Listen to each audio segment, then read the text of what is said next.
everyone, and welcome to the General Hospital recap for August 24th. As always, don't forget to subscribe so you don't miss any of our videos or recaps. So, quick order of business before we start. There's going to be one more miniature mass upload for the 30th, the 31st, and the 1st episodes. But in the meantime, while all that's going up, me and Cassie do have a favorites video coming up, which probably should be out by now. At Crimson, Valentin visits Nina at the office. He brought Charlotte along in her ballerina outfit.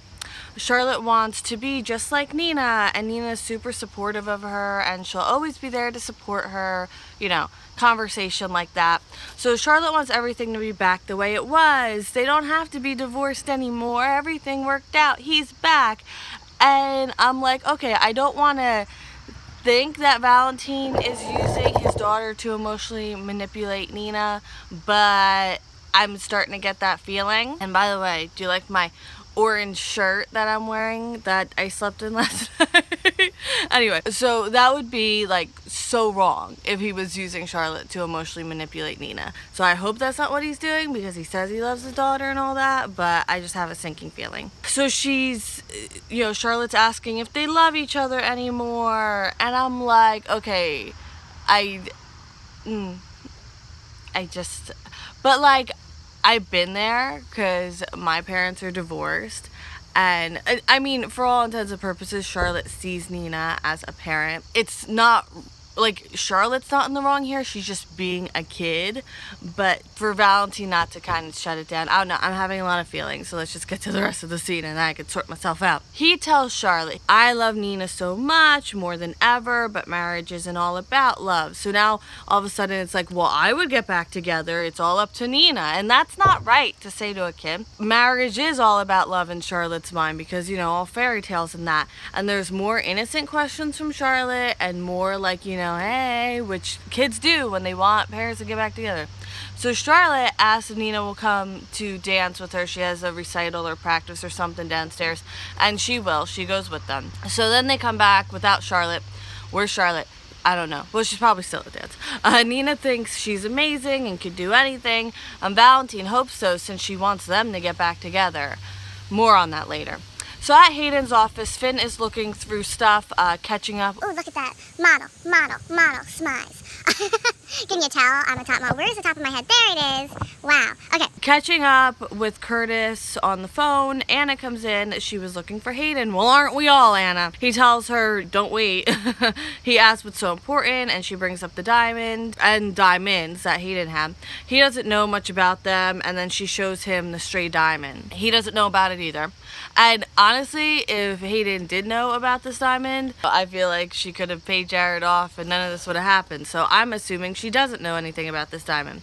So Lucy comes in and offers that Finn can back out of the real estate contract, and it makes Finn really mad, to be quite honest with you. And she's like, oh, she doesn't think Hayden is coming back, and she's being super insensitive. Like, I don't know if Lucy the realtor lost her compassion and heart, but the way to ask someone if they want to back out of a deal because their significant other ran out on them is not the way she did it. That floored me, to be quite honest with you. I couldn't believe it. Finn says he's going to find Hayden, and he's buying the house so that the house is ready for when Hayden comes there.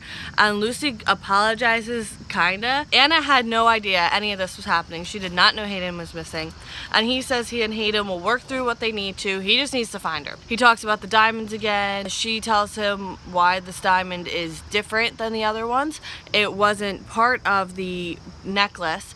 It was stolen by jewel thieves in Eastern Europe. And he thinks that sounds more like Nicholas than Hayden. Like, Hayden never had anything to do with jewel thieves. Unless she did, she would have asked those thieves to lend her a helping hand to pay Jared off. Because, thieves, thick as thieves. That's the saying. And also, oh, there's another one. No honor among thieves. So which one is it? Is it thick as thieves or no honor among thieves? This is why I'm not a thief. It's just too confusing. Anna wants to talk to Hayden, and he promises to find her. She says it doesn't sound like she wants to be found, and Finn tells her how Obrecht was involved, and I'm like, trust me, you'll never meet anyone more against Obrecht than Anna. Anna is going to continue to focus on the diamond. He directs her to Hayden's father at Greenbrier Federal Penitentiary. He asks she not mention that Hayden disappeared to Raymond Berlin though, and she asks that he not tell anyone about this diamond, and he's like, who would I tell? At the courtroom, Julian's threat to Rudge definitely did damage. He's wound super tight. He knows there's no coming back from what happened, and Scott tells him that he has some tricks up his sleeves, and Alexis comes in. She was passing through. He tells her Rudge perjured himself, making it seem like he and Olivia were besties in on this, and he's losing hope because Rudge did a great job. Scott is trying to pull people, Olivia, Lucas, Sam, but they're not going to be super nice on the stand, and they're not going to do him any favors. Julian wants to hear Alexis's advice. This bench trial is really good because they don't have to worry about a jury and emotions, but the judge only deals with the law, and these witnesses will be a liability because of cross. Julian wants to be put on the stand, and Alexis thinks that he should go on the stand and tell his story. She has faith that he'll do it justice. So he takes the stand, which is such a risky move. He tells the story of the docks, how Sonny ruined the plans to let Alexis go and for him to leave the country. Then Olivia stepped up the threats against his children. His story moves Alexis to tears, like literally. The prosecutor does not seem to like this testimony and tells the judge it's pure spectacle. Like Rudge wasn't pure spectacle? Huh? Or pure hearsay and pure speculation? Like we really gonna pretend that, Mr. Prosecutor? The judge doesn't like being told how to feel though, and she's like, hey, I got this. We continue. Olivia shot him when he was protecting Alexis. He did try to leave town, but it was to put distance between him and his family, not to avoid the courts. He'd rather never see his family again than to see them in danger. So now it's time for cross. So he paid for his past crime of killing Olivia. The prosecutor brings up Duke Lavery, but the judge won't let it continue after Scott's objections. He tries to paint Julian as someone who did nothing to stop Olivia, even though there was plenty of opportunity to. But there's really nothing more, and then Scott redirects. He did what he did because he was being threatened. He was being coerced the whole time. He was trying to protect his family. His reason was obscured. You know, his judgment maybe wasn't the best judgment in the world. His actions may have been wrong, and he may be put away. But if that means that he protected his family, then he's okay with that.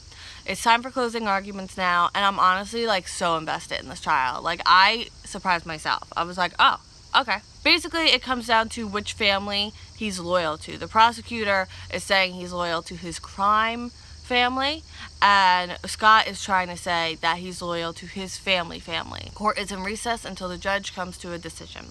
At Sunny's, Carly asks why Sunny and Jason kept this Sam secret from her. You know, Sam obviously didn't ask them to. They decided to lie to her.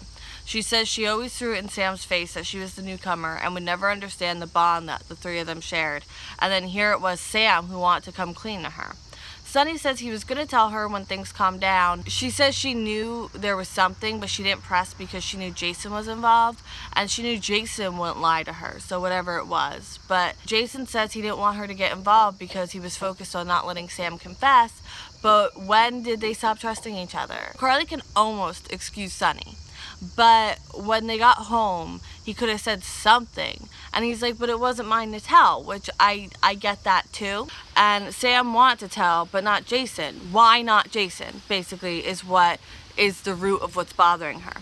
Jason says they're different now. And, you know, they all know what they stand to lose. They did lose everything at one point. He couldn't ask her to be part of a cover-up when this life isn't one she wants to live anymore. But she's sad. She's sad that things have changed and he doesn't see her as his everything, his rock that he can rely on for anything anymore. Sam is sorry and Carly's like, no one blames you. Like, you're fine. Carly gets it. She thinks it was wrong, but she'll get over it. Sunny confirms they're all on the same page. Jason and Sam are good and they're gonna head out. Sunny checks in with Carly. She's not all right. She asks how he would feel if the positions were reversed. Sunny didn't want to fight though. He totally gives in. He's like, yes, we were wrong, absolutely. But he thought if he told her, it would become more about the fact that he kept a secret at the hospital. He says he made a mistake and he was wrong, but she's not totally buying it. She knows it's not completely his fault. She just can't get over the Jason thing. Jason's different since he came back. She has to keep processing that emotionally. Sunny tells her how he wanted to bring Jason into the distillery project because it was legit, and Jason turned him down because it would send the wrong message. So his feelings kind of got hurt with that too. Jason before would have never thought of that, and it's a lot to keep understanding and to keep processing. At Perks, Jason and Sam sit and have something to drink before they go home. She's working through forgiving herself. Why couldn't she trust Jason? And I'm starting to see like the writing on the wall, and it says CO77X. Sam doesn't understand why things feel different. Again, the writing. And now NC. Anna says Raymond isn't agreeing to a visit. He'll only see his attorney or family. Maybe he'd agree to meet with Finn though. Anna's like, what if Hayden's disappearance and the diamonds are connected? What if there's more stash? Finn's like, you know you're reaching. And she's like, yeah, I know I'm reaching. Will he take her with him when he visits Raymond Berlin though? Alexis and Julian are talking. Scott tells him he was a real champ. He gets a text that all parties are to come to the courtroom in a half hour. They never left the courtroom because a verdict has been reached. So this is either going to be really good or really bad. But I guess it's always going to be really good or really bad. Carly's going to look on the bright side. Look at the things they do have. They have Jason back. They've had Jason back. He has this whole family now. There's a whole lot to focus on the good. And Sunny won't ever keep a secret from her ever again, which fast forward to next year. Let's go back to this video as a time capsule and let's review in the next year what secrets Sunny kept from Carly, because I would bet money there's going to be at least one. Sam is bothered. What if the connection that her and Jason shared is lost because of her? And he says they haven't lost their connection. She trusts him, but she doesn't trust herself anymore.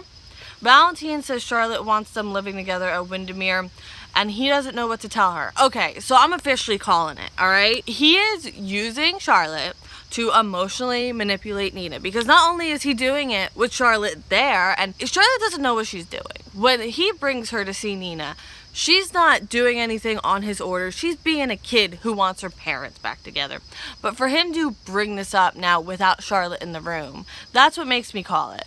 Because if a 9-year-old wants you back together, you're bound by that apparently. No. And look, I'm talking as someone that when I was a kid, I wanted my parents to get back together, and I would there was this one outing where the 3 of us went, which was weird, but it was this Christmas village thing. I don't know. I was like 7 or something. I was really young. I don't even know why I remember this. But I tried the whole night to kind of plant seeds and get my parents to get back together. So I'm been in Charlotte's place, you know? And guess what? It didn't work, because adults are adults and know the full scope of the situation a lot more than the kids do. So if Charlotte is saying to her dad, oh, I want you and Nina, I want Nina to move back to Windermere, I want you guys back together, he should say, hey Charlotte, I know, I understand that, validate her feelings, but he and Nina need to make this decision together, and it may not happen because blah, blah, blah, blah. But basically, not indulge and definitely not use her feelings to pull Nina in. And that's all I'm going to say about that. Valentin asks Nina if they could be a family again. Then he backs off and is like, oh no, I'm pressuring you. Classic manipulation tactic. The whole lay it on, and then seem like the reasonable person and be like, oh no, I'm pressuring you, and pull back. She says she has an answer. She'll give it to him over dinner because she has to deal with a photo emergency. So they're going to have dinner, and it's probably not going to be a no. It's probably going to be a yes. And look, I have no problem with if they get back together because she wants to be back with him.